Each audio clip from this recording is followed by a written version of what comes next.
organizer for David is the regional organizer for Bread for the World for California. Bread for the World promotes changing policies, programs, and conditions that allow hunger and poverty to persist. The organization acknowledges that with the stroke of a pen, policies are made that redirect millions of dollars and affect millions of lives. The organization believes that making our voices heard in Congress can make our nation's laws fairer and more compassionate. This simulation will help us understand why policy change is important.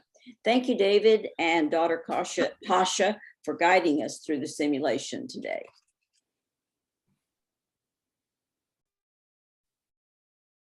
Thank you. Do you want me to jump in here or? Great. Well, thank you. Good afternoon, everyone. Welcome to the Racial Wealth Gap Learning Simulation. Let me just say this is an exercise we're going to do together to explore how a racial wealth gap has developed in the US. And I want to say up front that this exercise is not about assigning blame or creating feelings of guilt for anyone. It really isn't. It's also not about discerning motives or intentions, figuring out, oh, why did people create this racial wealth gap?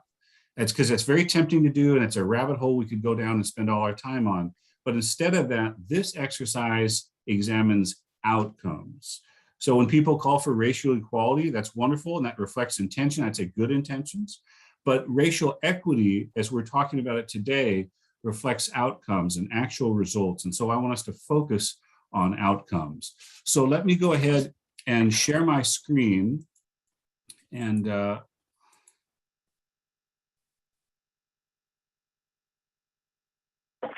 hope everyone can see that all right. So the first thing I want to talk about before we jump into this simulation is positionality. How our own values and perspectives and places in the world influence how we see and understand the world. So my name is David Gist. I identify as white. I'm descended from Scottish and British people who immigrated to the United States, and yet here I am, facilitating an exercise about the racial wealth gap, a gap that actually benefits me as a white person. So I want to be very clear to say I don't have the lived experience of racism. We're going to examine this exercise. I acknowledge that. But as I strive to be anti-racist, I hope I can be useful as a facilitator in this exercise. And also to say it's not a training on racism, but rather a simulation on systemic racist policies that were implemented in such a way that have actually led to the inequities and racial wealth gap we see now in the country. I've got a couple of quotes here on the screen, and I just commend them to you because I think they speak to that idea that if we leave it only to people, if only people of color have to carry all this burden and do all the education, then that's an enormous burden. So we have a quote there from a piece called "What White Colleagues Need to Understand," and then an even more edgy quote from Audre Lorde. People of color are expected to educate white people as to our humanity. Women are expected to educate men.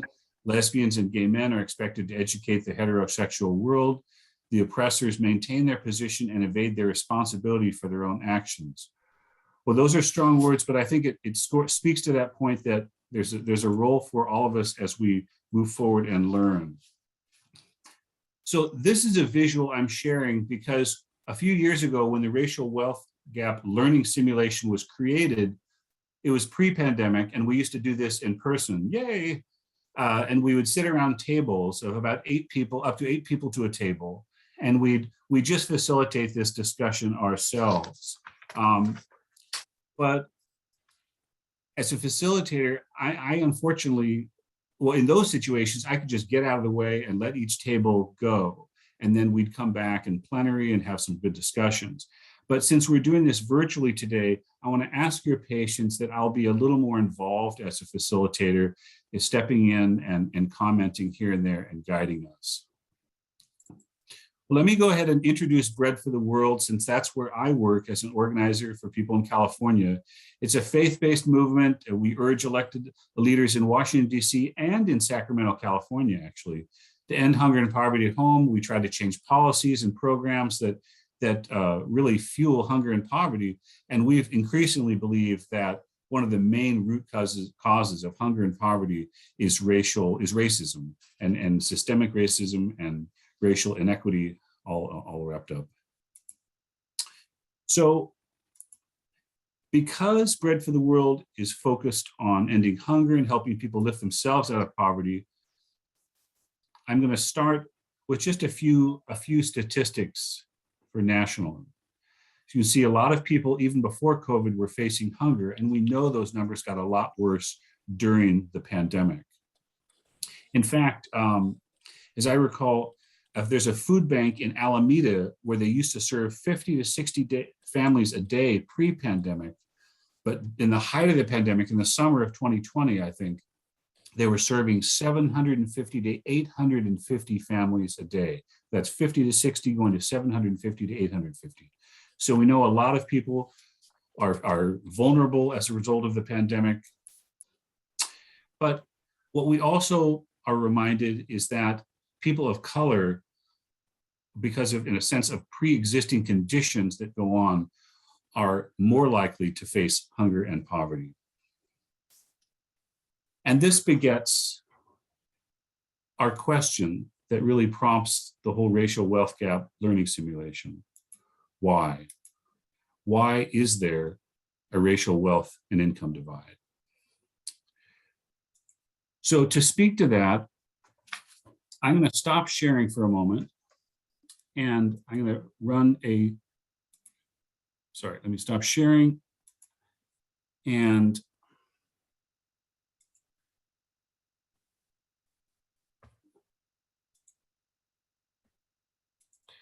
I'm going to run a short video, and I want people to signal me if once I click on it, if we don't hear sound for some reason, will someone please unmute, one of the facilitators, please unmute and let me know, and I can start that again.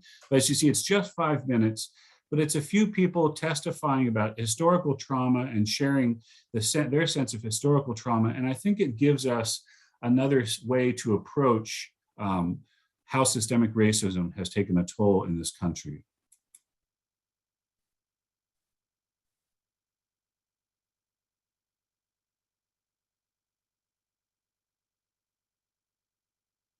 Yeah, I'm gonna call it right now. I think I found the single biggest productivity hack of 2021. It's this Google Chrome extension called Not what happens to you, but what you remember and how you remember it. My dad said when they were growing up, they said, we used to play cowboys and Indians. We are not seeing the And he started telling me video, this story. And we used to fight Thank you. over. but I can hear it. Okay, that's good to know. I'm so sorry. Okay. Tasha, are you able to drop that link into the chat room?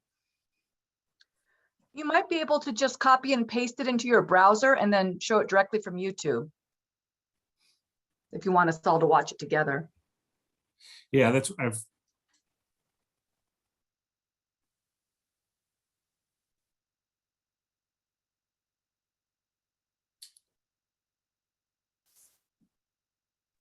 I also think there is an option on the screen sharing thing that says something about audio, but I can't see. I don't know. No, if it's... I took care of that because you did hear it. I clicked audio. Unfortunately, I've done this many times and it's usually working. So I'm sorry that this isn't cooperating at this moment. So just slow us down for a moment.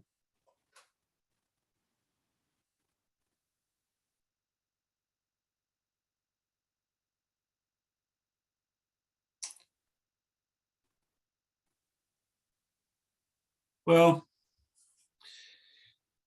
in the interest of time, maybe we just move forward. And we'll get that link and we'll put it in the chat room, and you can click on that link and watch it. It's only 5 minutes and it's a good video. I do recommend it, but I don't necessarily want to lose too much time. So I'm sorry about that. Let me go ahead and just resume sharing screen and go back to where we were. We will save the chat and send it to all the participants. Thank you. It's already there. So we'll just go down and pick up from here. I trust everyone can see this. Anyway, this simulation is asking some questions, and it's usually, why should there be a gap? What would create a racial wealth gap? Certainly, when people talk about financial reparations based on slavery, race, history, what are they talking about? But I think it's the third question that I particularly want to call your attention to. Is the system broken, or is it working exactly as it was designed?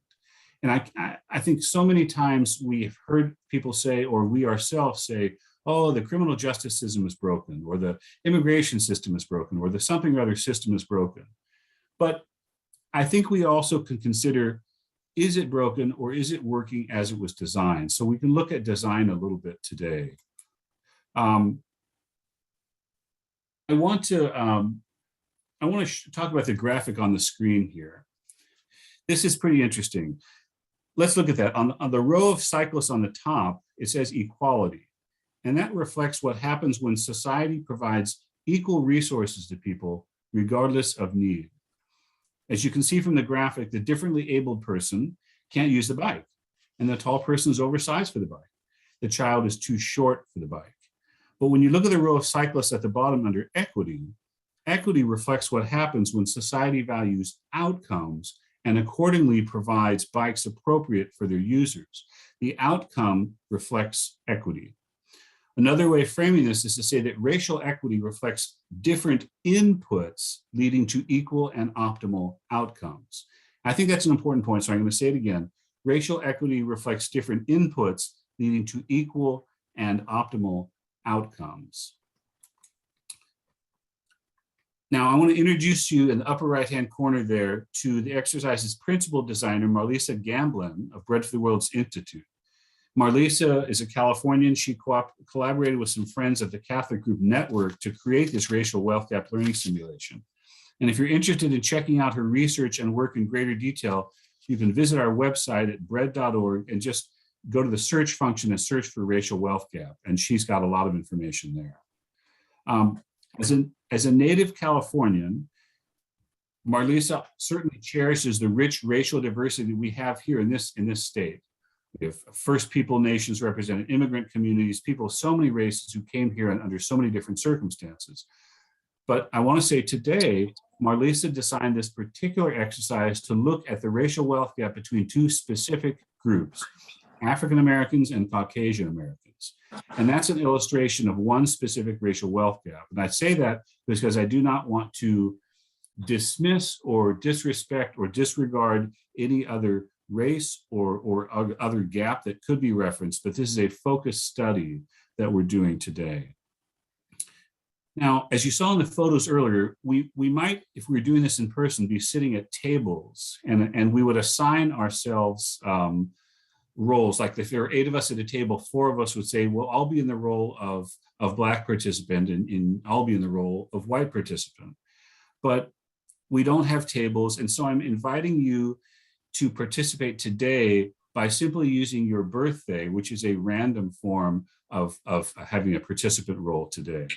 And we don't choose our birthdays. We don't choose where we're born, when we're born. We don't choose our ethnicity. We just are born into things. And it seems to me that could be appropriate for us today. So we're about to begin the actual simulation. And I'll just explain what it is a little better. We're going to look at 13 moments in US history, 13 points where there are policies or laws in US history that end up driving or creating a racial wealth gap between Black Americans and white Americans. And so we'll visit those 13 policies.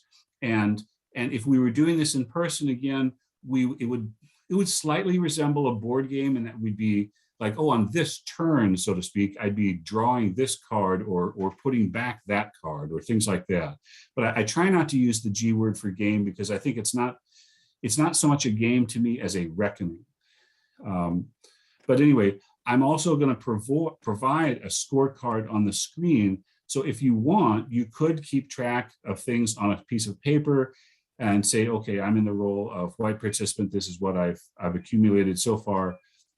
I'm in the role of Black participant, et cetera. But you don't need to because I do have those images prepared. So why don't we go ahead and move in to the first policy. And let me just preface that by saying the first two policies come in the very difficult era of Reconstruction following the Civil War and the emancipation of slaves. The dynamics between many white Americans and Black Americans were volatile, to say the least, particularly in former slave states. So it would not come as any surprise that former slave owners would influence government and policy in ways that exploited Black Americans. So Judy, I think you're the first reader. If you would be so kind as to read policy 1 for us. Unmute, Judy.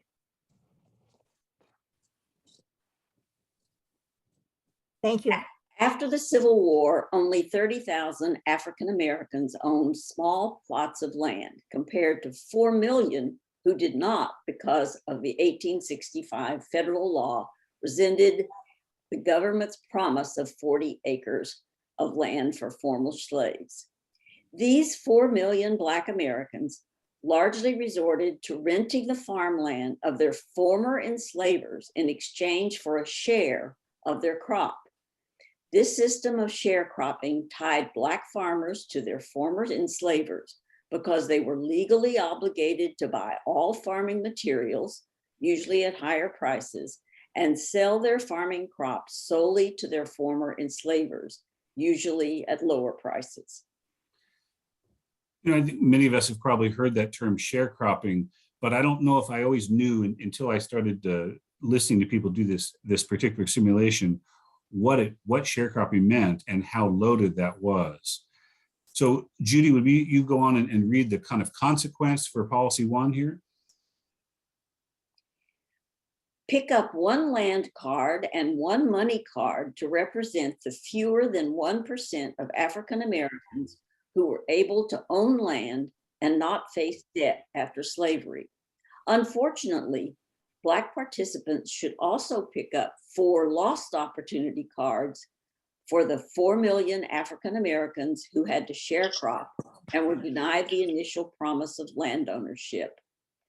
Buying farm supplies from the landowner at higher prices only to sell their crops back at lower prices resulted in African Americans facing higher levels of debt and higher rates of hunger.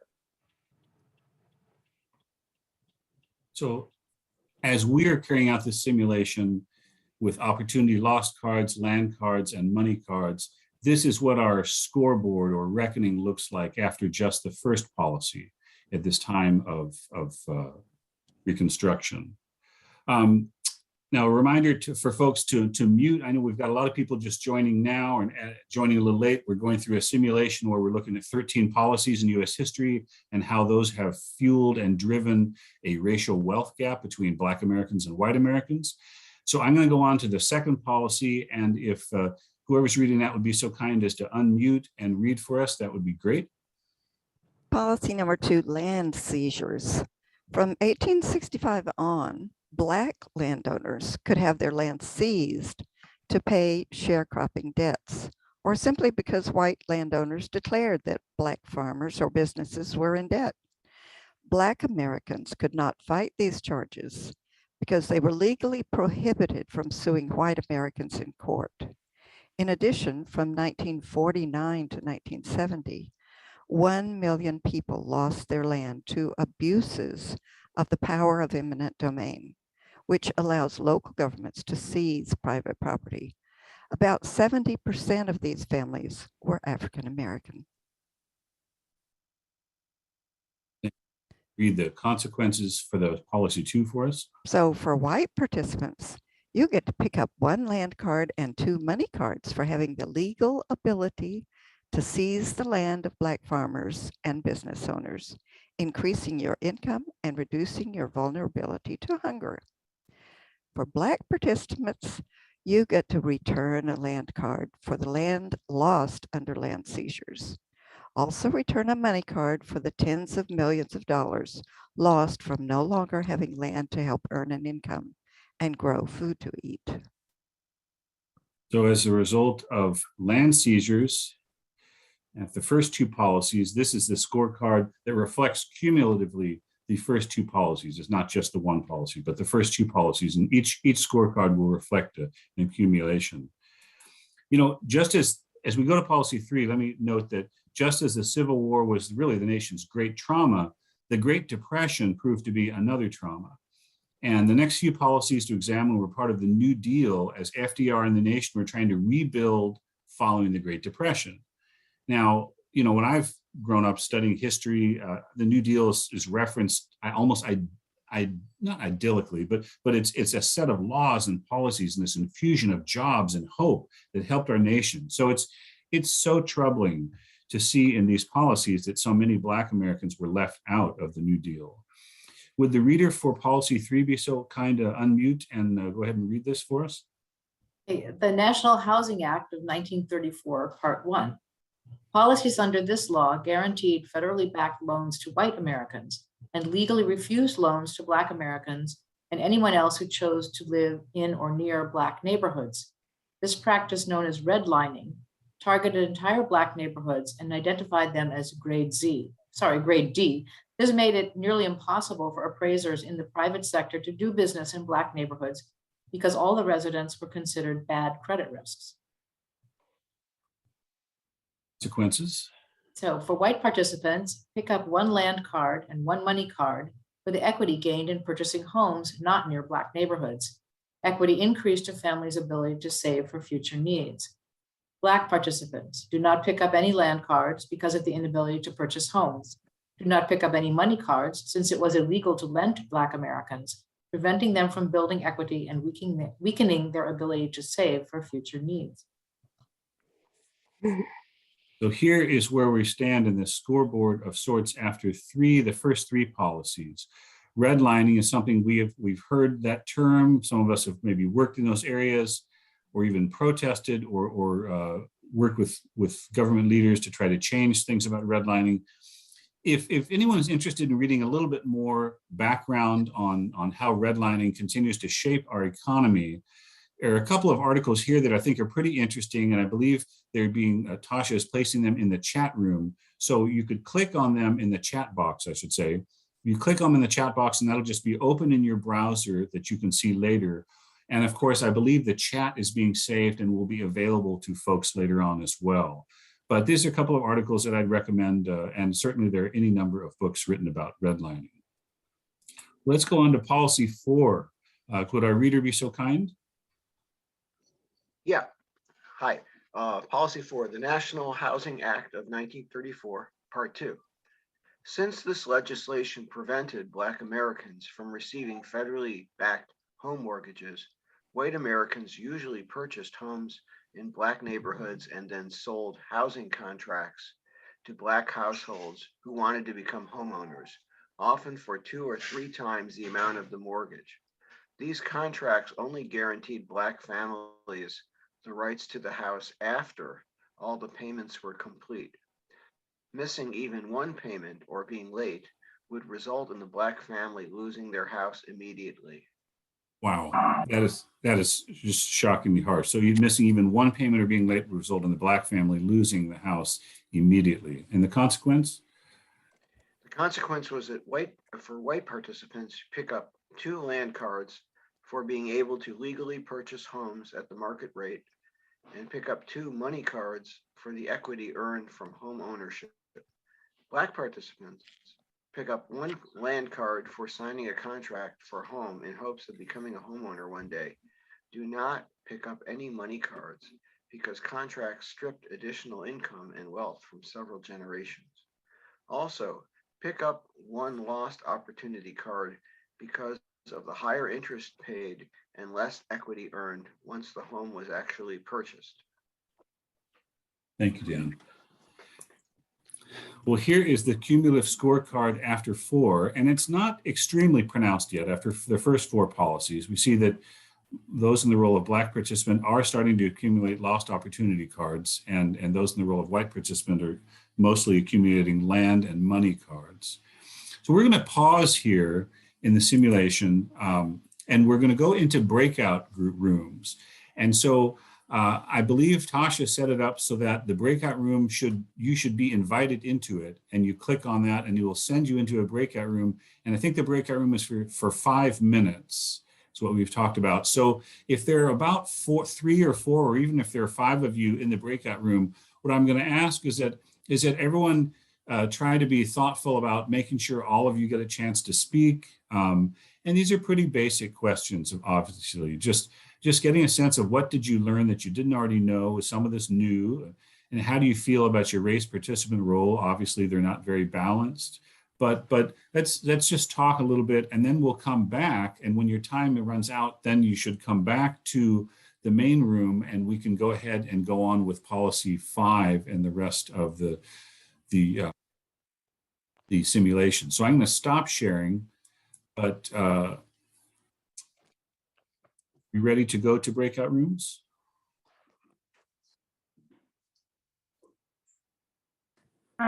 Yes, the breakout rooms are open, and you can go to them at your leisure. Great, thank you.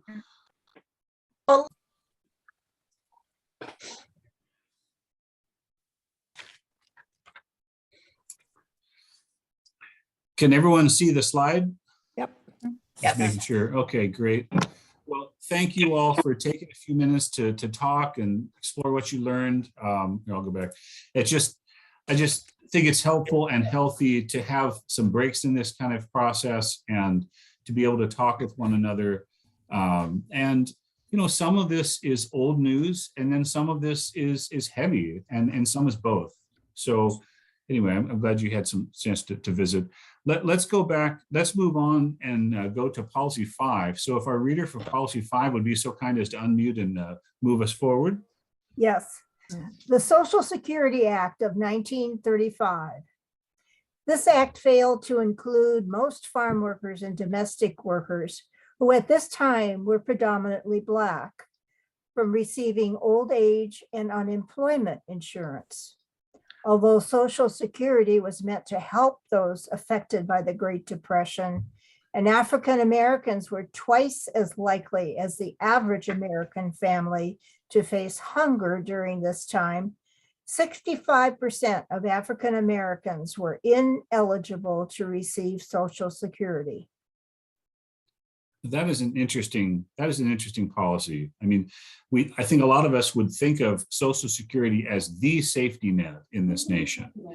And obviously not everyone was denied it, but some people were denied it and made ineligible. And so there were access problems. And in this case, Marlisa's research indicates that 65% of African Americans were deemed ineligible to receive it. So why don't we go on and read the consequence card?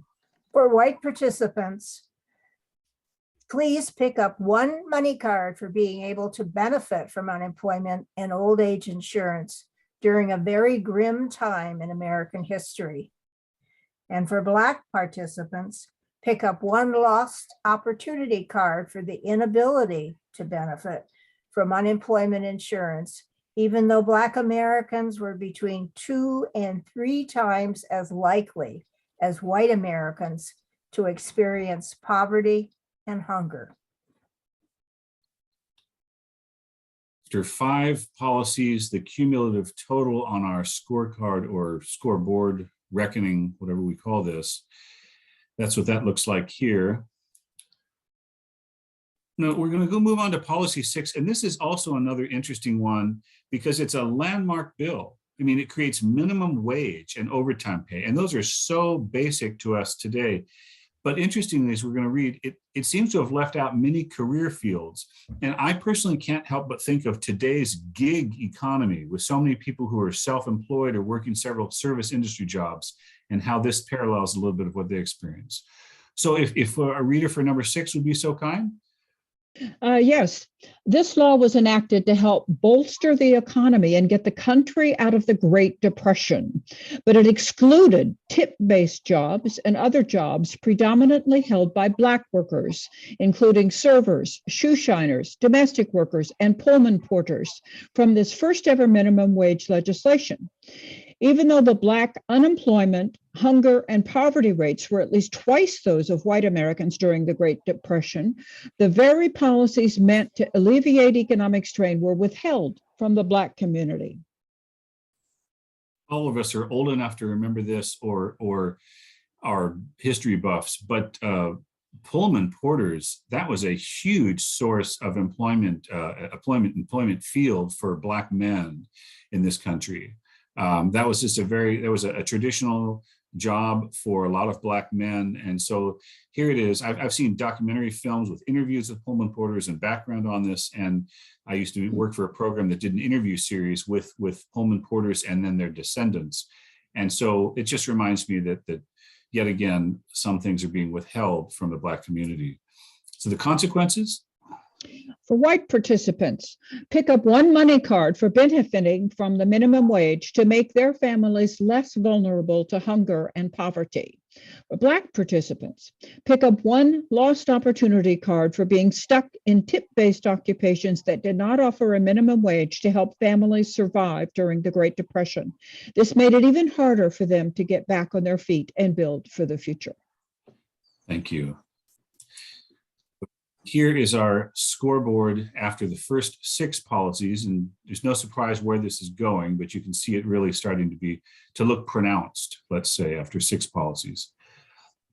So this next policy, the GI Bill, this is a big one for me. I have family members who have benefited from the GI Bill. I've interviewed any number of veterans who have benefited from the GI Bill, and I got to just say, this particular policy outrages me. I mean, it outrages me. As World War II wound down, I mean, the US is yet again trying to rebuild, and the GI Bill played a really big role for quite a few veterans and their families. People were going back to school, they're buying homes, they're making a living, and doing things that are ultimately going to create wealth and equity for their families. So unfortunately, too many Black veterans were denied access to the benefits of this landmark bill. So Judy, are we back to you as reader for policy 7? You are.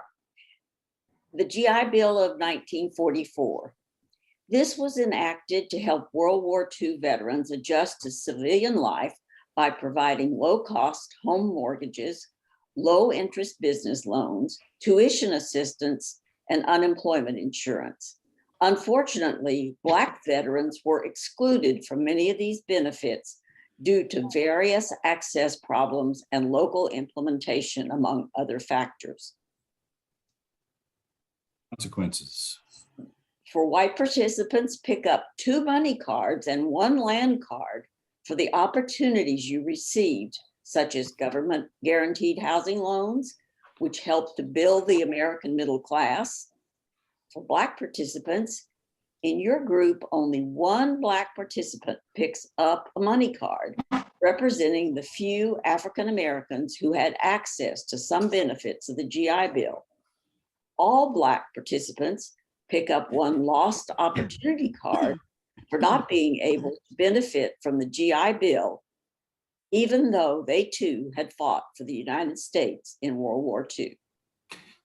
And when it says only 1 Black participant, that would reference when we're doing this in person. And again, if you had 8 people at a table, 4 in the role of white participants, 4 in the role of Black participants, only 1 of those 4 would pick up a money card.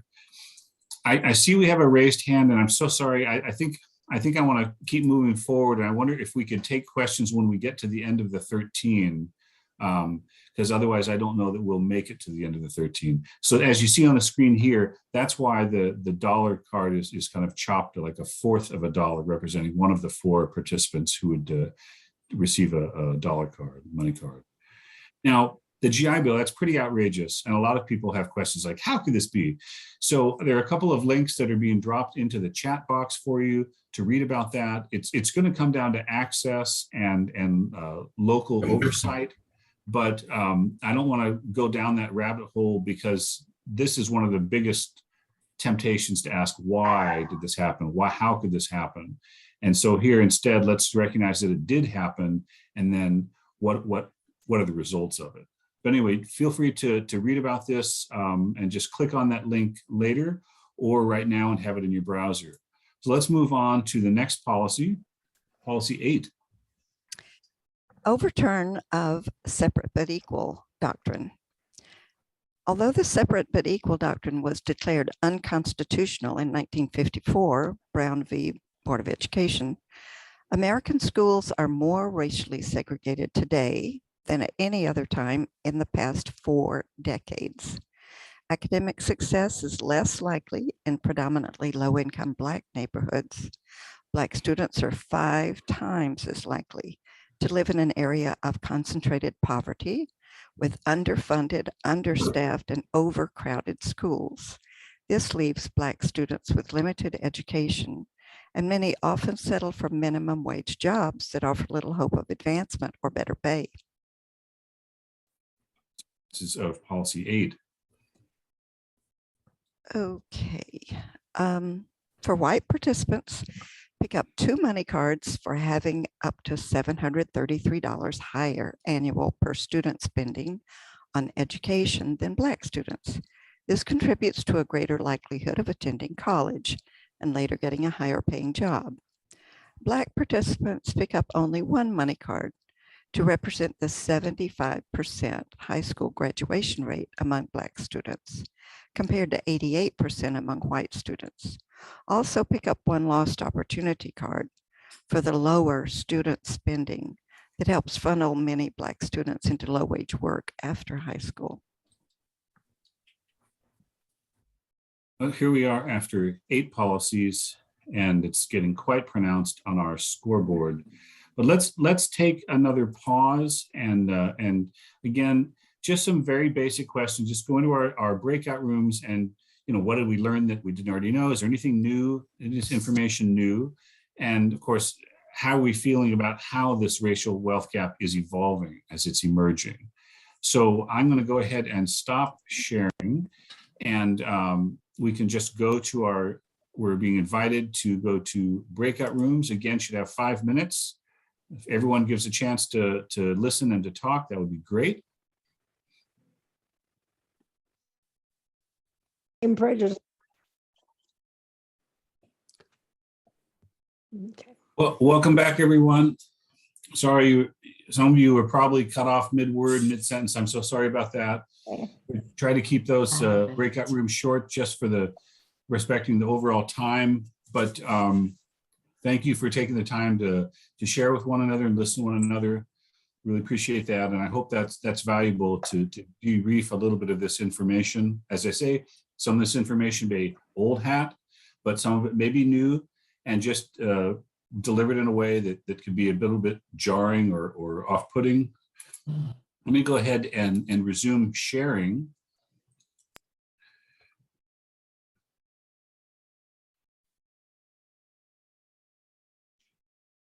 So we're going to go on. We finished the first 8 policies, and we're going to go on to the 9th policy now. So that's subprime loans. Would the reader for policy 9 be so kind as to go ahead and read this for us? Subprime loans. Starting in the 1970s and continuing today, the private sector issued subprime loans, loans with higher interest rates, to Black families almost exclusively, regardless of a family's income, education, or good credit history. As a result, Black Americans continue to unfairly pay more for homes of the same value as their white counterparts. This increases foreclosure rates among Black households, which also contributes to higher food insecurity levels. The white participants, you can pick up 2 land cards and 2 money cards for securing good interest rates on homes. Black homeowners were forced into subprime mortgages as their only option for more than 3 generations, stripping income and wealth from the Black community. High-income Black households were 80% more likely to lose their homes than high-income white households when the housing bubble burst in 2008. And 240,000 Black Americans lost their homes. Therefore, Black participants pick up only 1 land card and 1 money card. My colleague Florence, organizer in Florida for Bread for the World, facilitates this, the racial wealth gap, and she's able to testify about how she was one of those 240,000 Black Americans who lost their home in this time. And it was a real hit to her equity and to her family's equity. Subprime loans and home ownership obviously play a huge role in creating a racial wealth gap. You can see the numbers based on these slips that we're accumulating each policy are becoming more pronounced. And if anyone is interested, here are a couple of more links to articles about subprime lending. The second article is actually based in the state of Maryland, which is interesting because Maryland, of course, is close to Washington, D.C.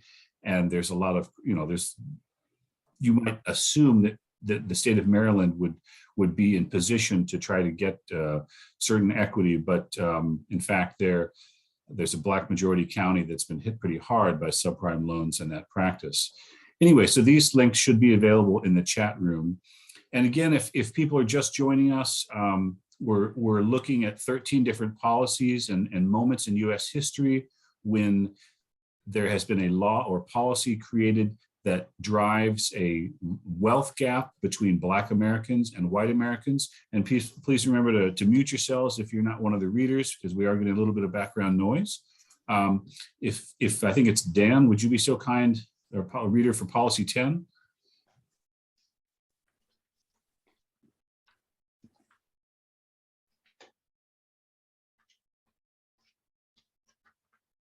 So sorry. Not to worry. War on drugs, initiated in 1971 and continuing today, widened the racial wealth gap with policies targeting Black and brown communities. Although rates of using and selling drugs are comparable across racial lines, Black people are up to 10 times as likely to be stopped, searched, arrested, prosecuted, convicted, and/or incarcerated for drug violations as white people. Since this means that Black families are up to 10 times as likely to have a family member sent to prison, they are more than 10 times as likely to fall into hunger because of incarceration. And here's our consequence. And this is really interesting. White participants return 2 money cards for the more than $180 billion in taxes that it costs to maintain mass incarceration today. Also, pick up 1 lost opportunity card, since these taxpayer dollars could instead be used to support programs that end hunger and poverty in the United States. Black participants. Combined, debt and property depreciation increase hunger and poverty rates within the Black community. Return 2 money cards for being more likely to be incarcerated than white people and owing debts of about $13,000 per household in fees and court costs when a family member is incarcerated. Return 1 land card for the estimated $11 billion in lower property values in many African American communities caused by the return of large numbers of people from jail or prison. That last point does not get talked about much. That's not something I read a lot about or hear about in news, but that the property values are affected by people returning from prison or jail. And when we know who mass incarceration affects, who we're targeting in racial profiling and over-policing and things that lead to so many people of color being incarcerated and disproportionately incarcerated, you can see how that would create a gap there. At the end of the first paragraph there, that was interesting, or at the beginning of the first paragraph there, to note that this is the only time that white participants are returning money cards in this simulation. And so that mass incarceration is the program that seems to hurt our economy and hurt every sector or so many sectors of it. Let's move on to this point where reparations, I mentioned reparations before we began the simulation, and how reparations based on race is something you hear talked about, but not sure what is that. Some of us may be more informed about those things than others. Well, I just wanted to share these links simply to say that for once, Congress is actually having some conversation about it. That's not to say that there's a bill to produce reparations or to even quantify them, but just to say that there's at least the beginnings of conversations in our elected offices and in the Capitol in Washington, D.C. about reparations, whether to create a study. And so that's a little bit of progress, at least to have that conversation. And those links will be in the chat room and available for you. Here's where we stand after 10 policies cumulatively. This is our scorecard or reckoning. Would our reader for policy 11 be so kind as to read for us? Of course. Life after incarceration, the consequences of the war on drugs. When people are released from jail or prison, they are hoping for a second chance, but they face more than 48,000 separate restrictions that deny rights and opportunities to people who have paid their debt to society. Examples of lifelong penalties include being denied the right to vote in some states, being prohibited from applying to higher paying jobs, being ineligible to receive federal food assistance, and being banned from getting a barber's license. Since Black people are up to 10 times as likely as white people to be stopped, arrested, and sentenced, they are also up to 10 times as likely to face these restrictions. And that's not even counting the differences we have in sentencing. So there are all kinds of smarter sentencing bills that have come up, and I remember meeting with Senator Feinstein's staff about that kind of thing. That we need to have much more appropriate and thoughtful sentencing that isn't so race-based, unfortunately. But some of the injustice, I think, is just inherent in this slide and in this particular policy. I mean, in theory, that you see that paid their debt to society has quotes around it. I mean, when people are leaving prison after they have paid their debt to society, I think it's in everyone's interest that people leaving prison succeed, that people leaving prison themselves want to succeed. Everyone wants them to succeed. I'm blessed to live in the Pasadena area in Southern California, where there is a magnificent network of religious bodies, of social institutions, of groups that are committed together to offering resources to people returning to society, to returning citizens, people leaving prison. And so there are all kinds of, there are job fairs and training programs and all kinds of things that go on. I'm listening to a thing here. What are you doing? Can you mute yourself there? Would you be able to mute yourself there? We can hear you as you're speaking in the background. Sorry. Thanks. So but what I was going to say is that not only are the social structures and rehab groups and all kinds of people coming together to help people returning to society, but even law enforcement is a part of that coalition, because law enforcement also wants people leaving prison to succeed. And yet here we have these prohibitions on finding jobs, on finding housing, all kinds of things, and they vary from state to state. But that's something that Bread for the World is very concerned about. In California, we have fewer prohibitions than many of the other states. But I'll get off my soapbox and move on so we can read the consequences card. But thank you for just thinking about that. For Black participants, there are 5 times as many Black people as white people returning home with criminal records. Pick up 2 lost opportunity cards to represent how Black communities are more likely to fall into hunger because so many returnees are unable to reintegrate into society, get a job, and/or access federal and state food assistance.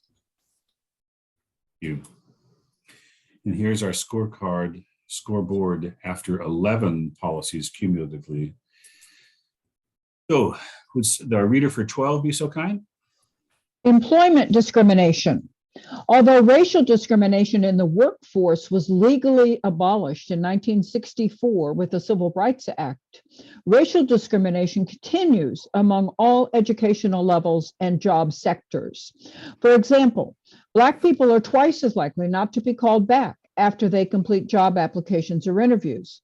In addition, the gap between the hourly pay of Black people and white people grew from $3.55 an hour in 1979 to $6.73 an hour in 2016. Consequences. For white participants, pick up 2 money cards for being twice as likely to receive a callback for a job and for earning an average of $14,000 a year more than your Black peers. Black participants, pick up 2 lost opportunity cards for being 2 times less likely to receive a job callback and for earning an average of $14,000 a year less than your white peers. Doing the math shows that racial discrimination in the workforce costs Black workers at least $600,000 over the course of their working years. Obviously, these are averages and median figures being used, not referring to specific persons that we're trying to name or point out. And here's the scoreboard after 12 policies. I'll just read this last one, voting restrictions. Voting is key to ending hunger and poverty. As early as 1890, Black people faced organized campaigns to prevent them from voting, including biased literacy tests, poll taxes, and even lynching. In 1965, the Voting Rights Act passed, making efforts to prevent voting illegal. But today, people returning from jail or prison, who, as we've already understood, who are disproportionately Black, are denied the right to vote in many states. And they're again after having served their time. In addition, as recently as 2017, states have proposed voter ID laws, which would require voters to have government-issued identification. It is more difficult for African Americans to obtain these. 1 in 4 face barriers compared with 1 in 10 white Americans. Barriers include, for example, having to pay up to $150 for an acceptable copy of a birth certificate and social security card, travel costs, and time taken off for work. I mean, there are perhaps even better examples of this, where there are states where it is in the South, where it is recognized that where you can vote over a period of days. Like in California, we can vote over a period of days. It's not just on election day. And so some states, some folks are trying to prevent voting from taking place on Sunday because there are Black churches who gather and talk about that, and then people go and vote that afternoon. And so it's an intentional tactic to prevent African Americans, Black Americans from voting those days. I also want to say something about literacy tests. Literacy tests, it sounds reasonable, right? It's just making sure you're literate. But as it's turned out, some of these tests have been uncovered by historians and by law professors. So law professors have given these literacy tests to their students who have failed them. So these were not literacy tests, literally testing whether you can read English. These were tests designed to keep specific people from voting. I'd recommend a documentary film called All In, The Fight for Democracy. It debuted on Netflix some time ago, but I think it's on Prime now, and or you could just order it somewhere. But All In, The Fight for Democracy, and it outlines a lot of very specific kinds of voter restrictions and tactics that were taken, including, of course, simply murdering people for having voted. As a result, a consequence of Policy 13, those in the role in this simulation of Black participants pick up 1 lost opportunity card for, first of all, being prevented from voting in the early 1900s, when the votes of Black people might have prevented some of the harmful laws mentioned in this simulation from being enacted. And number 2, for still facing voting restrictions that disproportionately impact Black communities and weaken efforts to improve policies that end hunger and poverty. So this is a timeline, and some people like to screenshot this, but this is a timeline that just looks at these 13 policies and gives put them all on one page so you can get a sense of that.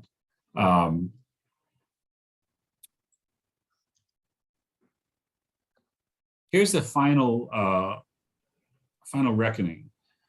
Is anyone who is a white participant or Black participant in this simulation want to tell us how many opportunity cards or how many money cards you've accumulated?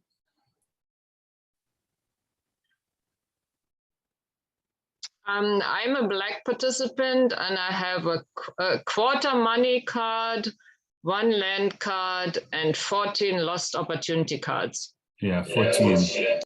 Thank you, Hella. And I think for the white participants, I think they find they have 13 money cards. So it's a pretty staggering. There's a question. It's a pretty staggering difference. Let me just look at this 13-to-1 ratio. It's in net wealth, and it's actually correct in Marlisa's math. In real US dollars, white households have a net worth 13 times the net worth of Black households by average. Obviously, it's not every white family or every Black family. It's probably very few have that specific ratio. It's a typical amount. But it also speaks to today's levels of food insecurity and other kinds of issues that grow out of this kind of inequity. Now, if we look, it's even more extreme. If we look in this slide where you have very low earners, and as you see, it's even more pronounced. White households have a median net worth of 18,000. Black families in this category have a median net wealth of almost zero. So then the wealth gap is even larger.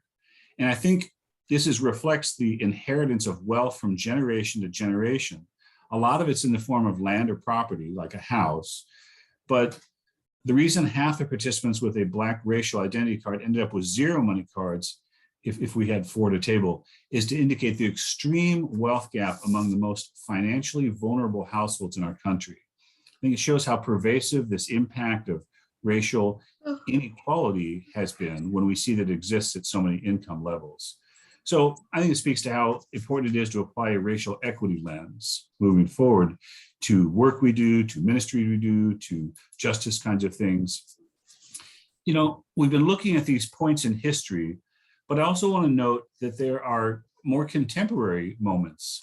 So do people remember only back in basically just over 2 years ago in 2020, when the US Congress passed its first pandemic relief bill?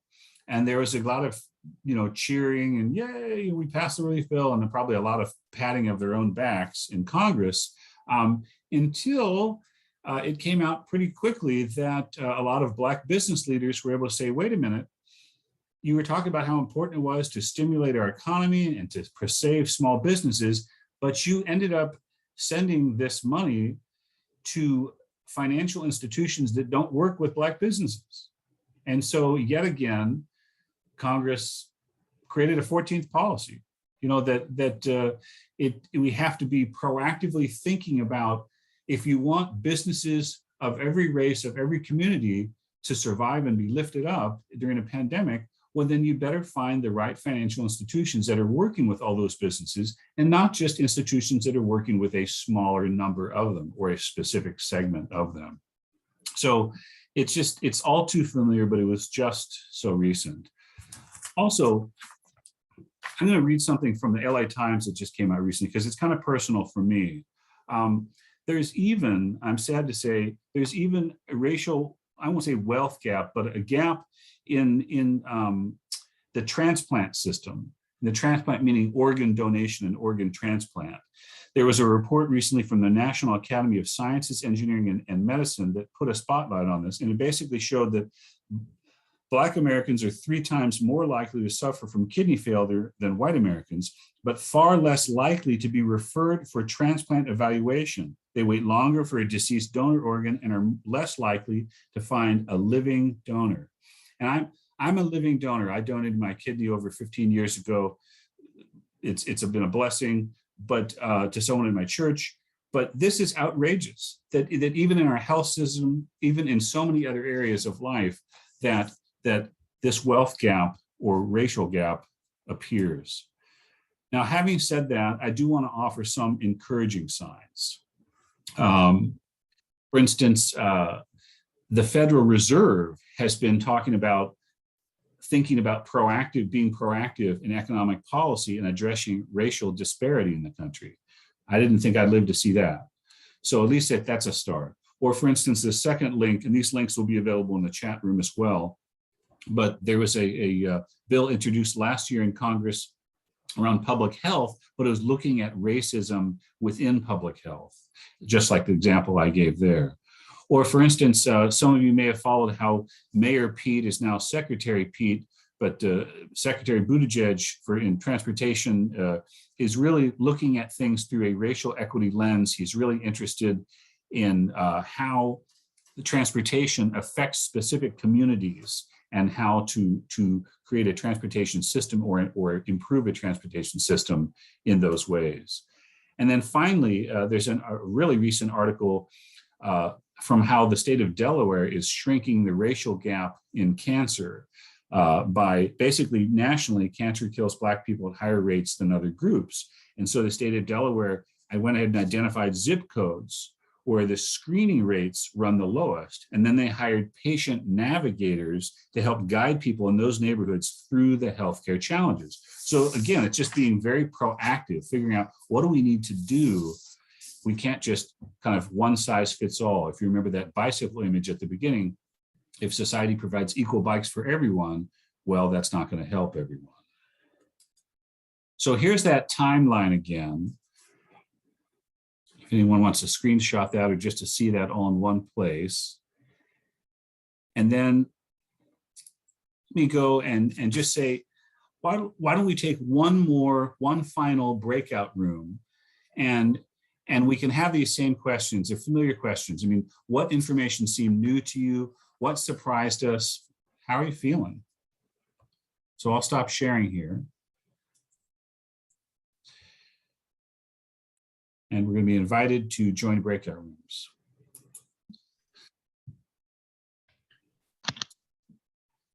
Welcome back. I'll go ahead and share screen again.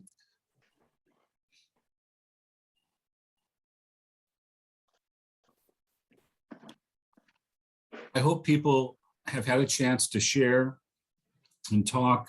I think I just want to throw these questions out for your ongoing discussion. You know, if there are religious institutions or political institutions or different community groups that you're part of, how do you see the racial wealth and income divides playing out there? And by the way, I just want to say I work for a faith-based institution, so if any of this faith language has been offensive, let me apologize. I just haven't corrected it and adapted it for you for this setting for the League of Women Voters, but it's what I'm used to.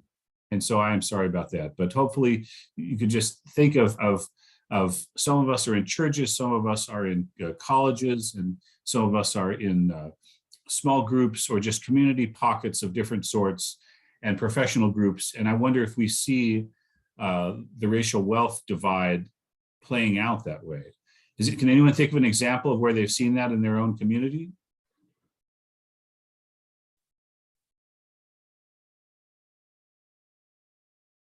If you do, just unmute and share if you have something to share. Well, I think that what's happening to the price of real estate for a whole lot of complicated reasons. I live in Palo Alto, and I can't imagine the incomes that are necessary to be a person buying a house in Palo Alto these days.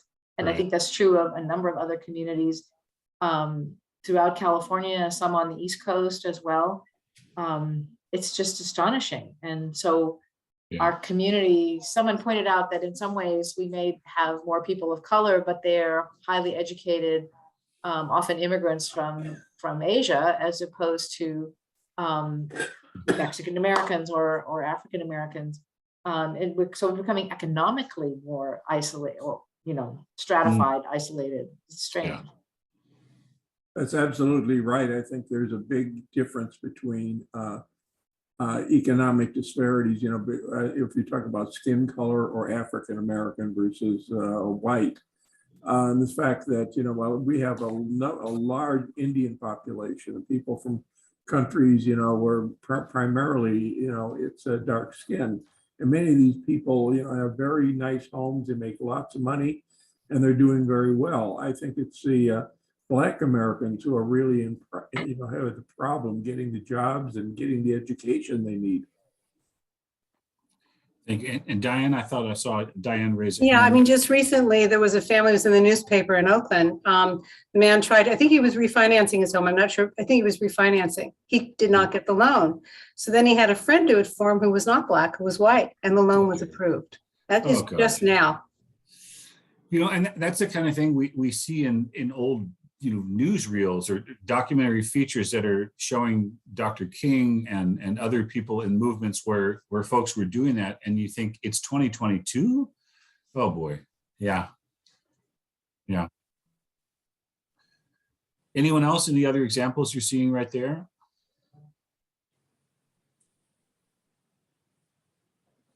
Well, I had oh, go ahead.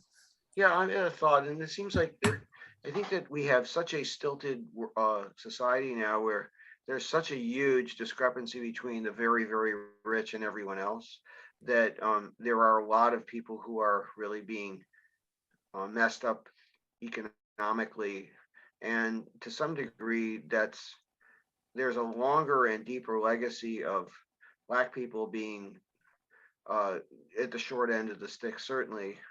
But at this point in time, it feels like that there are a lot more people in addition to Black people, that it really cuts across all races. Even, poor whites are really, I'm kind of viewing it from the lens of the 1%, the 99%, 1% paradigm rather than the racial paradigm here. And I think things have changed. But that doesn't mean that Black people aren't really suffering maybe the most, as they have always, but now they have more company with a lot more white people and other people. Maybe so. I saw there was another hand raised. Oh dear, who was that? I had my hand up. Oh, Valerie, yes, you. I just wanted to comment that even though the income divide might mean that the Black families that can live in an expensive city like Palo Alto, that doesn't mean that they're protected or immune from discrimination. We still see examples of just, we talked about families that had checked all the boxes. They had the education, they had the right job, they lived in a big house, and they still felt that when they went to a store, they were followed, or they still heard nasty comments or were called out in school groups in inequitable ways. And it's unfortunate that if the economic income divide is not present, there's still bias in the way people are treated and accepted into the community. Indeed. Excellent point. Yeah. It's a hard issue. It's a hard issue. Yeah. I wonder. Yeah. Well, so in the chat, I think someone asked if we could get that kind of snake chart slide, and I can. How about if I send that image to Marianne and Judy, and then they'll have it, and then they could share it. Just that one slide that kind of showed all 13 policies together. So then, if anyone else is interested in that, they can get that. If that's all right with you, Marianne and Judy. Marianne's raised a hand. I don't know if that means yes or you. Yeah. I just wanted to say thank you, David, for the time you spent with us, the sharing of the information, and I'm sure Judy will chime in on this too. And in the chat, I'm saying that we will send you the link to the video and the chat and the slide from David in a couple days, because we have to download all your emails, etc., and fix the video for posting. And we really appreciate your spending the time with us and sharing this information with your community members. I know in the city that I live in, Cupertino, we have some serious issues about housing that we need to solve. And so we think we can add a few data points to that. Sure. Can I share just briefly as we close about something that we worked on 2 years ago that's kind of come back this year? And I want to be careful because the League of Women Voters has not necessarily reviewed these bills. So I'm not suggesting they have approved these bills, but it's there anyway. But I have been told I could talk a little bit about it. And so that 2 years ago in 2020, there was an interesting bill actually written by a friend of mine, then wrote it for an assembly member who introduced it. And it was called AB 3073. And basically it was as simple as this. It was for people who are already incarcerated who, when you're incarcerated, you're in the government's hands, which means, they can have you fill out forms. And so people who are incarcerated would fill out different forms. And there were some people who were incarcerated who were very, very poor and would be eligible for food assistance if they were outside of prison at that time. So this bill said, hey, let's pre-enroll them in food stamps /SNAP/CalFresh. That's the word they use in California, CalFresh. Let's just pre-enroll them. And all that means is the forms that they're already filling out, we just add one more box, and if they qualify, they check the box. And then when they leave prison, they can access food assistance for themselves and for their families immediately. Because without that speeded up process, it can take some folks leaving prison weeks and weeks and weeks to access public food if they need it. And we know that people leaving prison are particularly vulnerable demographic. A lot of people leaving prison join the ranks of the homeless. Unfortunately, some people leaving prison resort to recidivism and they return to crime and prison. So we want to make sure that people have food and are not driven by hunger to carry out crime. So that bill we thought of as improving public safety. It was a common sense thing, and it was also a justice bill. Anyway, 3073. Well, turns out there's a follow-up that needs to be done. It turns out that as good as that bill was, only one county, Orange County, out of 58 counties, I believe, in the state of California, can actually do this. So people leaving Orange County, who are leaving prison in Orange County, can go ahead and access food assistance right away if they're eligible. The other 57 counties, all the prisons have to jump through a statewide hoop to do it. So the office of Senator Nancy Skinner from Oakland, are some of you represented by Nancy Skinner? Anyone? Oakland, Berkeley, somewhere in there.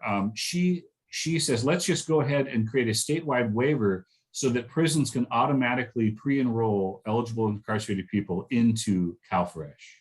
So I think that's one of those no-brainer things that we should do. So my letter, I'm asking people to think about speaking out to assembly members and to state senators to actually do that, to support Senator Skinner's proposal. So that's one thing. It's administrative action. These other things you may not agree with. You may not be interested in doing this. I get that. I'm just putting it out there for your consideration. Senate Bill 2180 is a bill that would take, it's only a first step, but it's an important first step. It would establish a task force for children of incarcerated parents or incarcerated caregivers, because currently there's just no entity in California that's working on that. And so we think the first step is to get this task force together, because we recognize that children of incarcerated people are very, very vulnerable, and too often they get moved into the pipeline that leads themselves, where they themselves later become incarcerated. So we want to provide greater resources and greater opportunities for children in those situations. SB 464, that's a Senate Bill 464 called Food for All.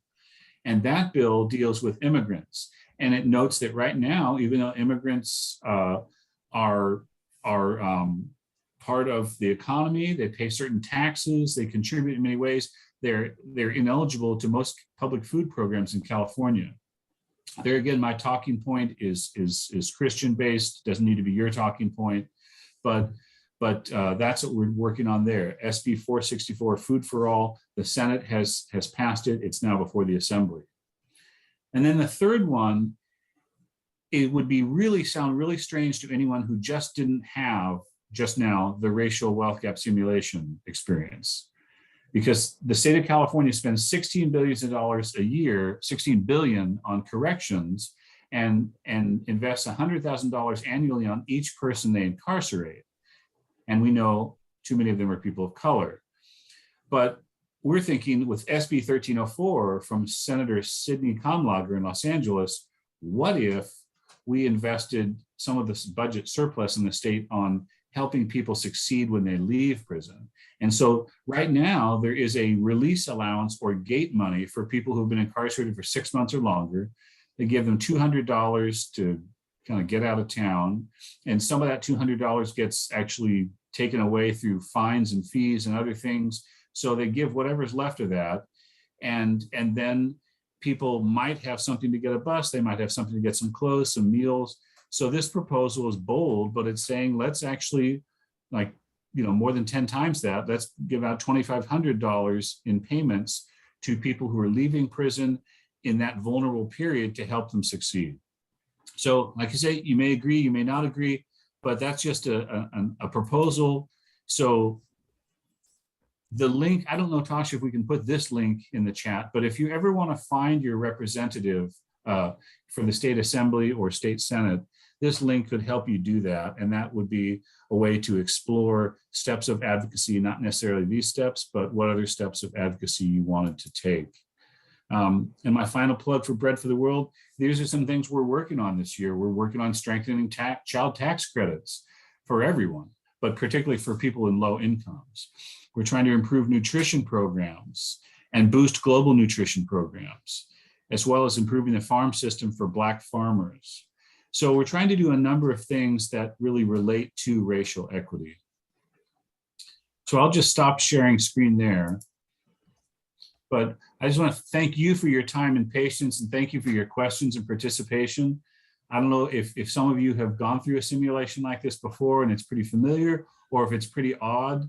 In that case, I really appreciate your patience. It's a very different thing to do, but I do think it's important not to think of it in terms of blame or fault, but just to recognize this is how some systems have been designed, and maybe we can be more proactive as we design future systems, so that the next time Congress has a stimulus package, that package is really reaching everyone and not reaching just who Congress is friends with. Could I ask a quick question? Please. Patty.